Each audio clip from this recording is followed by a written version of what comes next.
This is not an instructional video. Important details about high voltage toy train operation have been omitted in the interest of brevity and storytelling.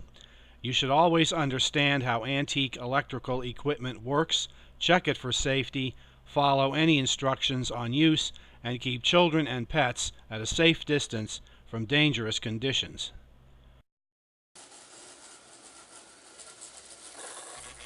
Lionel and most other toy trains run on a safe 20 volts or less. However, some of my European trains from the early 20th century run on voltages higher, in some cases much higher, than 20 volts. Such as this French Jouet de Paris train from 1930 running on 30 volts. Or this Marklin 1-gauge train from the early 1920s moving on 50 volts. Or this Hornby London Metro set from 1926 grinding by on 85 volts. Most high voltage trains were made before 1926 by the German companies Marklin and Bing. The German word for high voltage is Starkstrom. It has always been easy to make low voltage trains, so why the high voltage models? Marklin and Bing sold their trains all over the world. In the early 20th century, most countries had direct current. Toy train transformers, with their safe low operating voltages, only work on alternating current. In the United States, there was an early, widespread commitment to 60 cycles alternating current at 110 volts. This encouraged the use of transformers. Marklin, Bing, and others discontinued making dangerous high-voltage trains as alternating current became more widely used.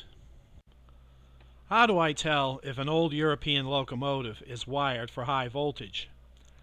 Well, Marklin made it easy. Marklin high-voltage engines have black driver wheels. The later 20-volt engines have red driver wheels. Marklin also installed these plates on all their early 20th century locos. If the plate says 110 to 220 volts, that means it's a high voltage engine. Depending on the motor, it actually takes 30 to 80 volts to get it moving. The lightning bolts on Marklin engine bodies are not just decorative. The gold lightning bolt indicates high voltage. The red lightning bolt appearing on engines made after 1926 indicates the low 20-volt system. The car lighting sockets on high-voltage Marklin engines have this little switch. I'll explain that later in this video. Some Bing engines have 2 lightning bolts to indicate high voltage. Another indication is a thick winding of very fine wiring on the armature or field. If I have an old European motor that has no defects or shorts, looks like it should work, and it only buzzes or moves a little at 25 volts, then it's likely I have a high voltage motor. The original power sources for high voltage trains were these rheostats, often concealed in buildings. They were connected in series with the train and the house current. These devices were dangerous even when kids played with them 100 years ago. Now, as antiques, they're usually burned out and messed up. I would not fool with them. These examples in my collection are strictly decorative. To run high voltage trains, I use a special transformer called a variac. The variac will put up to the full US house current of 110 volts into the track. I am very careful with this device. I always flip the off switch when the train is not running, and if I had children or pets, I would not allow them near the track. Lighting in toy passenger trains is no big deal, but in high voltage trains, it's a challenge. How do I burn 14, 18, 24 volt bulbs on 80 volts without blowing them instantly? One way is how Marklin did it originally, with series wiring. High voltage train systems were all series wired, in a loop from the house current source through the rheostat, through the train motor, all the way to the tail light on the last car, and back to the house current source. As manufactured, the motor was in the series loop. If one light bulb burned out, the motor wouldn't run.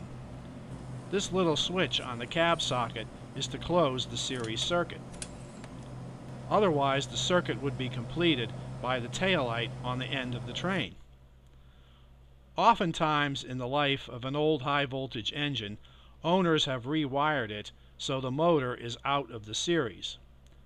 That is because the low-voltage, high-amperage light bulbs are no longer available. I rewired my Hornby Metro set according to the original scheme, but to light the cars I had to cheat and use batteries.